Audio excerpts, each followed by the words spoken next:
Assalamu alaikum dostlar. Бүгін сілер менен Азирети Умардын өмір баянын үйренебиз. Видео 20 минутага жакын болду. Бирок видеонун ар бир минутасы көргөнгө татыктуу деп ишенем. Азирети Умардай алп инсанды таануу үчүн 20 минут эмес, 20 саатта аздык кылат. Достор, пайдалуу маалыматты жагымдуу иш чара менен коштойлу деп чечтим. Мына видео жүктөлгөн бүгүндөн баштап 11 күн бою силер менен күн сайын бул видеодон конкурс уюштурабыз. Күн сайын түрдүү белектерди беребиз. Ал эми 11-күн болсо конкурска катышкандардын арасынан 11 адамды тандайбыз да омар менен ифтар кылабыз иншаллах.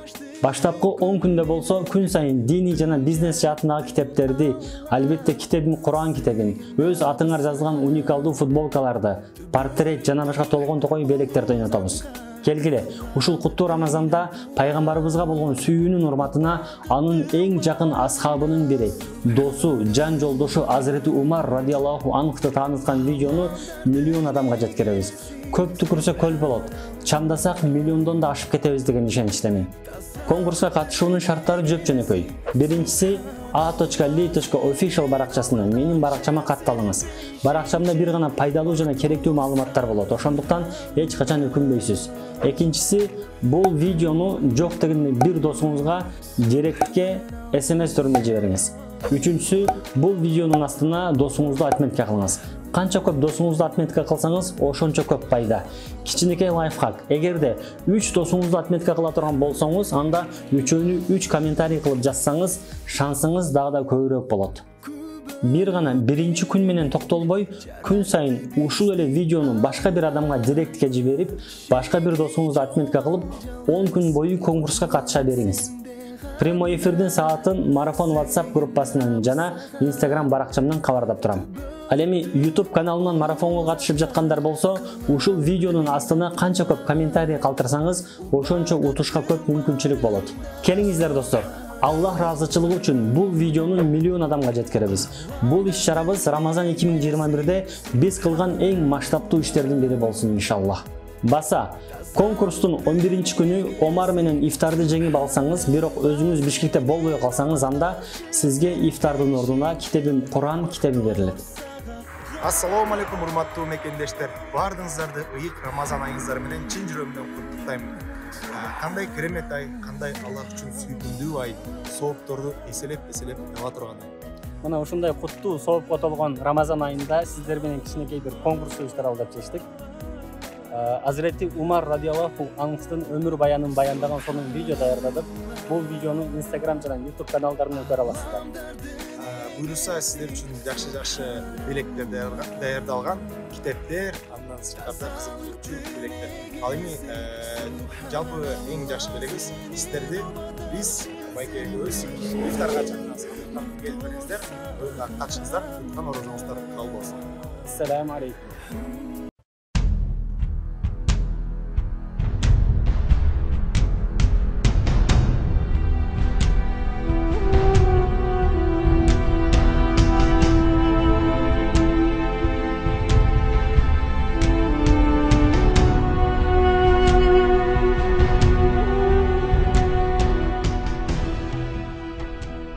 Assalamu alaikum dostlar. Azireti Umar musulman болгонго чейин деле Мекке шаарынын лидерлеринин, башкача айтканда сөзү өтүмдүүлөрдүн арасында эле. Бактысыз жер болгон, караңгылыктын уясы, капырлардын чогулуп, канткенде мусулмандарды жок кылабыз деп чогулуш кылышкан жери болгон Дарун Надвада капырлар чогулуп, Мухаммедти өлтүрүү чечимин чыгарып, бул ишти өз каалоосу менен аткара турган бирөө издешет. Кайра эле Умар чыгат. Чөйрөсүндөгү башка наадан адамдардан улам чындыкты билбесе да, өзүнүн туура деп билген нерсеси үчүн жанын ортого коюп, жоопкерчиликти моюнга алганга даяр болгондугу Азирети Умардын жакшы адам экендигинин көрсөткүчү эле. Пайгамбарыбызды саллаллаху алейхи вассалам өлтүргөн адамга өтө көп өлчөмдө байлык берилери айтылат. Бирок Азирети Умар байлык үчүн эмес, өзү туура эмес деп билген баалуулукка каршы күрөшүү үчүн жолго чыгат. Бул куттуу сахабанын исламга чейин да бактуу кылган эң чоң өзгөчөлүктөрүнүн бири, төөлөрдү көтөрүп чапкан күчтүү белектери болгонуна карабастан, чындыктын, акыйкаттын астында баш ие билүү өзгөчөлүк эле. Азирети пайгамбарды өлтүрөм деген ыплас ниети менен жолдо бара жатып, Нуайм бин Абдуллахты көрөт. Нуайм бин Абдуллах ал кезде мусулман болчу. Умардын көздөрүндөгү отту ал да көрөт. Нуайм Умарга кайда баратканын сурайт. Аталарыбыздын дининен баш тартып бизге жаңы дин алып келген Мухаммедти өлтүргөнү баратам деген жоопту алганда чочуп кетет. Чочулаганын Умарга билдирбей, бирок бул киши бул кетишинде пайгамбарыма бир нерсе кылып коет деген коркуу менен сен баштап өз карындашыңды жөндөп алсаң боло, ал да жолдошу менен мусулман болгон дей салат. Айтканга оңой, бирок бир саамга ойлонуп көрсөк, маселенин орчундуулугу бир топ айкын болот. Азирет Умар исламды кабыл алган 40-чы адам деп айтылат. Бул фактыны оюңуздун бир четинде кармап туруңуз. Эми Азирети Умардын пайгамбарыбызга пайгамбарлык берилгенден 5 жылдан кийин исламды кабыл алып, мусулман болгонун эске алыңыз. Сахабалардын Аллахтын алдындагы статусу сөз менен түшүндүрүлгүс бийик. Бирок материалдык көз караш менен карап көргөндө бул адамдар Меккенин кедей кембагалдары эле. Элестетип көрүңүз. Бүтүндөй дүйнөдө болгону 30 шакты мусулман бар. Жана булар материалдык жактан социумда өтө бийик статуска ээ болбогон адамдар. Биз төрөлгөндө эле мусулман болуп төрөлдүк. Дүйнөдө 1,5 миллиардка жакын мусулман бар деп айтылат. Ошого ислам жана мусулман болуу бизге бир аз нормадай сезилип калган. Бирок маселенин дагы да айкын болушу үчүн мындай аналогия кылып көрүңүз. Бүтүндөй Бишкек мусулман эмес. Кудай өзү сактасын. 1,5 миллиондук чоң шаарда 40ка жетпеген эле адамсың. Ишенгениң ислам. Бул убакка чейин элдин кабары жок бир ишенимге ээсиң. Жана сен ошол динге ыйман келтирдиң. Жаныңдагы адамдар материалдык жактан алсыз адамдар. Бишкектин бүт байлары, Бишкектин бүт таасирдүү адамдары сага каршы.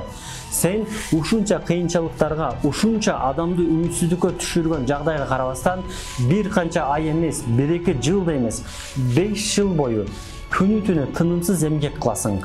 Ар бир мүмкүнчүлүктө башкаларга исламды айтасың. Бирок 99,9% адамдан отказ аласың. Буга карабастан ишенимиңди жоготпойсуң, ордуңдан жылбайсың. 3-4 ай иши болбой калса, болбойт экен деп үмүтсүздүккө түшүп кеткендер. Банкрот болсо, депрессияга кабылганда бир саамга ойлонуп көрүш керек деп ойлойм. Сөзүмө кысырма иретинде бир нерсе айтып кетким келет. Акыркы 100 жылдын эң көп сатылган, эң таанымал 10 китебинин бири 7 навыков высокоэффективных людей китеби. Бул китепте автор Стивен Кови максат койгон максатыңа баштап ишенүү жана ал максатка жетүү үчүн керектүү бардык кыйынчылыктарга чыдоо маселесинде адамзаттын эң чоң үлгүсү Мухаммед пайгамбар деп айтат. Жана өз китебинде узун пайгамбарыбыздын өмүр баянын кандай кыйынчылыктарга дуушар болгонун, Арабтын ысык чөлдөрүндө чарасыздыктын ичинде бир чарасын таап, өз максатына жеткен жана бүтүндөй адамзатка өрнөк боло турган адамдын пайгамбарыбыз Мухаммед Мустафа саллаллаху алейхи ва саллям экендигин айтат. Стивен Кови бизге окшоп пайгамбарыбызга сүйүү көзү менен караган адам эмес. Ансыз деле Аллаху алем бул киши мусулман эмес. Айтайын дегеним, автор пайгамбарыбызга чисто бир адам катары карап жатат. Анын кылган иштерин анализдеп жатат. Барган жыйынтыгым болсо сиздерге жогоруда кыскача айтып кеттим. Буга чейинки айтылгандарды эске алып, терең дем алып туруп, Нуайм бин Абдуллахтын эмнеге Умар пайгамбарыма бир нерсе кылып койбосун деп чочуркап, аны өз карындашына жиберип салганын дагы да жакшыраак түшүнөсүз деген ойдомун. Чисто гипотетически Умар пайгамбарыбызды өлтүрүп салышы мүмкүн эле. Бирок өз карындашын өлтүрүп салышы кыйыныраак болчу. Ансыз деле Умар карындашынын үйүнө жакындашканда үйдүн ичинде карындашы, күйөө баласы жана Хаббаб радиаллаху ан Куран окуп жатышкан болот. Кааласа каалабаса да окулуп жаткан Куранды Умар да угат.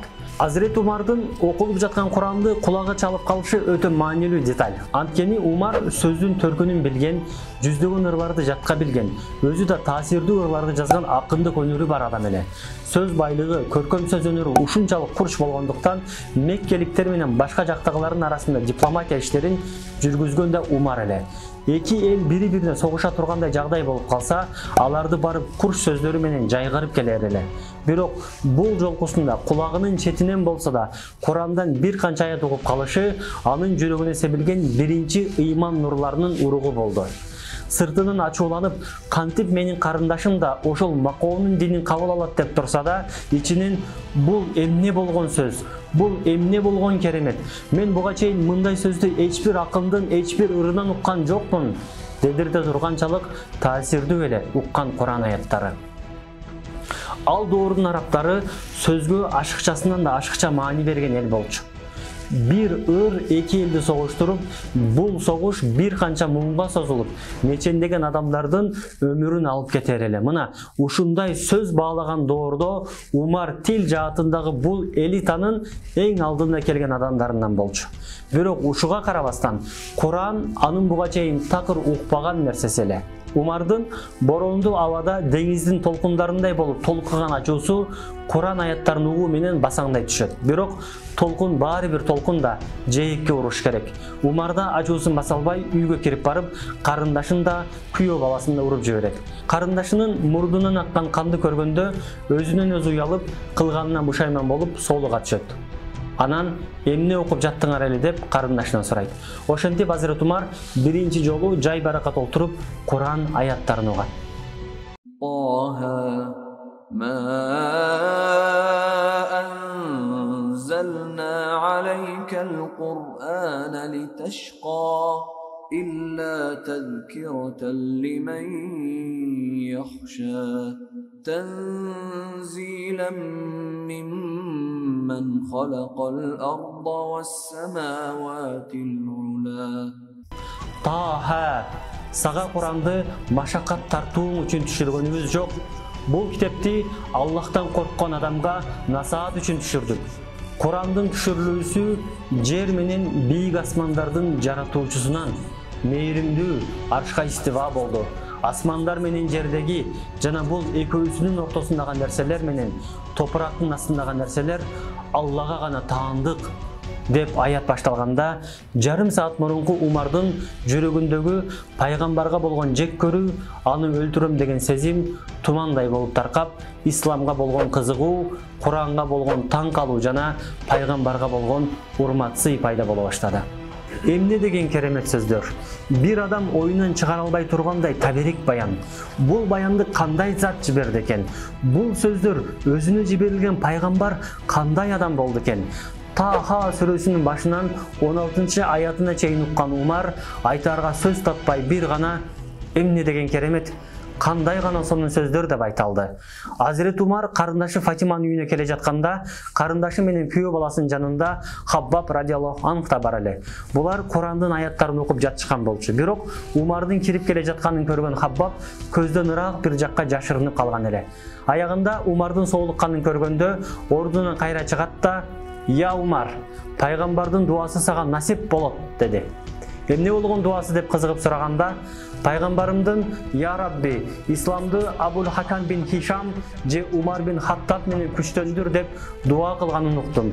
«Я Умар, мындан ары Аллахтан корк» деп айтат. Умар кайра эле пайгамбарга карап жолго чыкты. Бирок бул жолгусунда капырдыктын деңизинде эмес, ыймандын кемесинде баратты. Пайгамбарды өлтүрүү үчүн эмес, анын алып келген куттуу динин кабыл алуу үчүн баратты. Дарун Надвадагы караңгылыкта эмес, Дарул Аркамдагы нурга кызмат кылуу үчүн баратты. Азирет Умардын ар бир таштаган кадамы аны кыяматка чейин пайгамбарлардан кийинки адамзаттын эң мартабалуу, куттуу адамдарынын сап башында болушуна жакындаштырып баратты. Дарул Акрамга барганда бул алп адамды башка бир алп адам тосуп алды. Бүркүттөй болгон көздөрү, арстандай болгон тайманбастыгы, жолборстой болгон жүрөгү бар Азирети Хамза жолунан тосуп чыкты.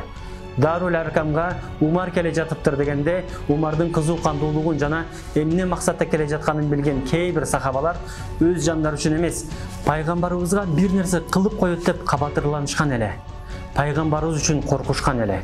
Бир гана Хазирет Хамза келери болсо көрөрү бар, айтары болсо угаары бар. Мен тирүү туруп пайгамбарга эч ким зыян бербейт деген сыяктуу сөздөр менен пайгамбарыбызга саллаллаху алейхи вассалам дем күч берген эле.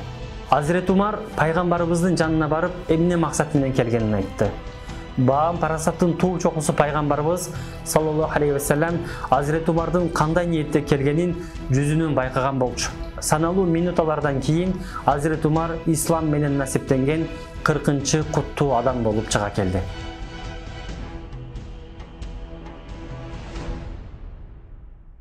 Азирет Умардын мусулман болушу дин үчүн чоң жеңиш болду.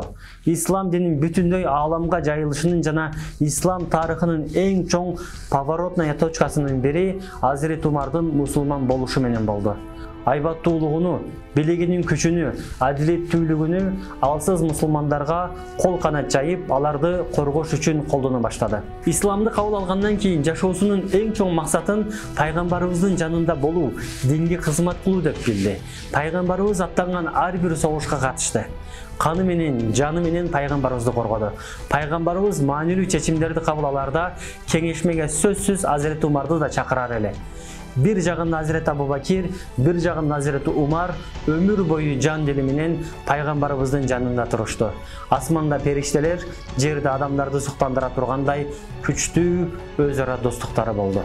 Пайгамбарыбыз Мухаммед Мустафа саллаллаху алейхи ва саллям Аллахумма рафиqal а'la деп эң сүйүктүүсүнө ары дүйнө салып кеткенде Азирет Умар кан жаны менен сүйгөн пайгамбарынан айрылып калганына ишенгиси келген жок. Кылычын кынынан сууруп чыгып, ким Расулуллахты өлдү десе, ушул кылычым менен башын жыга чабам дей турганчалык пайгамбарды жан дили менен сүйгөн адам. Мухаммед Аллахтын элчиси гана, андан мурун да элчилер өткөн. Ал өлсө же өлтүрүлсө, силер артка кайтасыңарбы? Ким артына кайтса, ал Аллахка кымындай да жамандык кыла албайт деген аятты укканда, заматта мурдага айткан пикиринен кайта турганчалык адилеттүү жана чынчыл.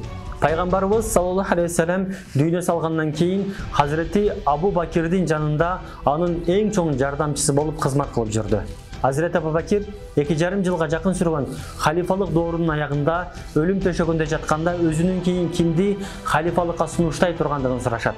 Hazreti Абу Бакирдин жообу айдан ачык. Менден кийин халифалыкка ылайыктуу адам Hazreti Умар деп айтат. Hazreti Умардын кызуу кандуулугун, катуулугун билген кээ бир сахабалар: "Я халифа, эгерде Умарды калтырып кетсең, Аллахка эмне деп жооп бересиң?" дегенде, "Аллахым, мусулмандардын эң жакшысын алардын башына халифа кылып келдим" деп жооп берем деп айтат.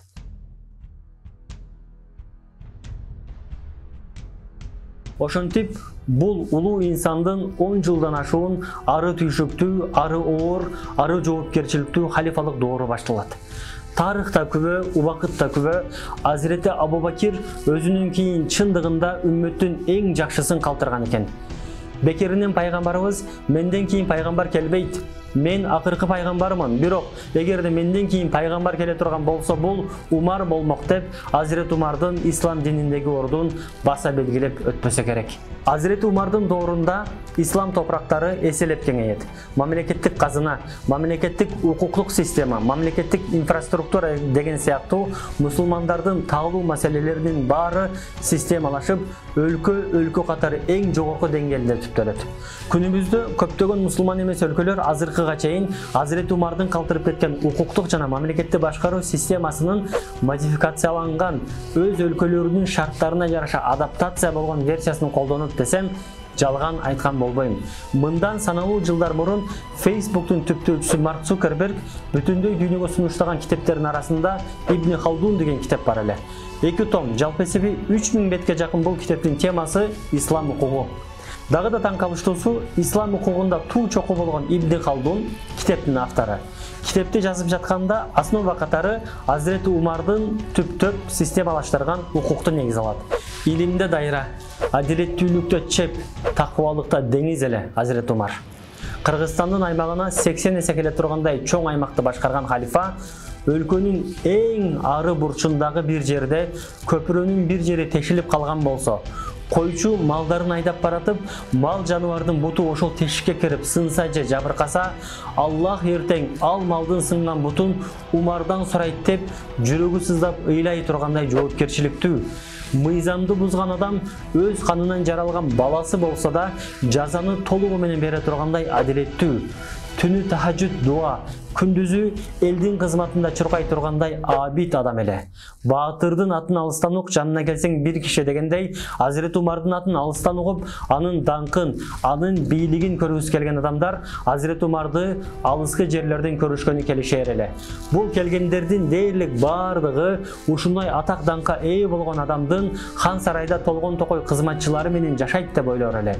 Бирок катардагы мусулмандардай жөнөкөй кийинген, ылайыгы келсе бир жарактын түбүндө деле чырым этип бир аз эс алып, кайра элдин, жердин, диндин кызматына чуркаган, арпадан жасалган нан жана хурма менен тамактанган жөнөкөй адамды көрүшкөндө бир чети көргөн көздөрүнө ишене албай, ошол эле учурда исламга болгон ыймандары артаар эле. Азирет Умар Азирети Абу Бакирге казынадан канча майына берилсе, ошол эле майаны менен жашачу. Бирок Азирети Абу Бакир өз учурунда өзүнө өтө эле аз суммадагы майыны алгандыгы үчүн бул сумма Азирети Умарга аздык кылып калат. Муну байкаган бир канча сахаба өз ара кеңешип, Азирет Умарга майынасын бир аз көбөйтүүнү сунушташат.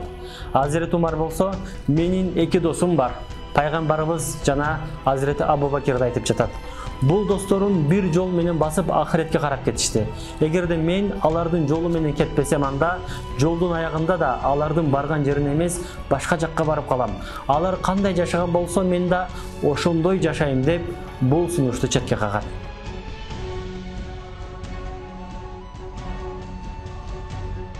Ошентип жылдар өтөт. Бир чети халифалык жүгү, бир чети сүйүктүүлөрүнүн узакта калгандыктын кусалыгы менен жүргөн күндөрдүн бир күнүндө багымдат намаз учурунда бактысыз каргышка калгыр бир адам тарабынан учу ууланган канжар менен бычакталат. Бул каргышка калгырдын чыккынчылыгы опол тоодой болуп, өз кучагына бүтүндөй мусулман дүйнөсүн алган улуу инсанды, ар бир секундасын, ар бир демин Аллах жананын пайгамбары үчүн ардаган бул куттуу адамдын сүйүктүүлөрүнө кетишине себепчи болгону менен бүтүндөй ислам дүйнөсүнө чоң жоготуу болот. Курсагынан катуу жараланган момундардын амири Азирети Умар бир канча күндүк комада жатат. Кан жаны менен ыйман нуруна бөлөнгөн бул адам бир гана намаз учурунда кулагына айтылган намаз убактысы «Я Умар» деген сөз менен бир саамга ойгонот, жарасынан аккан канга карабастан намазын аткарат да кайра комага кетет. Ошентип бычакталгандан 3 күндөн кийин бул улуу чынарда ары дүйнө салып кете берди. Мусулмандарга орду толтурулгус жоготуу болду. Кыяматка чейин тоо таш, деңиз дайра азасын күтө тургандай чоң жоготуу. Жайың жаннат болсун, ордуң пайгамбарымдын жаны болсун. 1400 жыл мурун биз үчүн кылган иштериңе 1400 жылдан кийин ушул видеону көргөн жана сени сүйүп сыйлаган адамдардын баарынын атынан рахмат айтам. Ассаламу алейкум.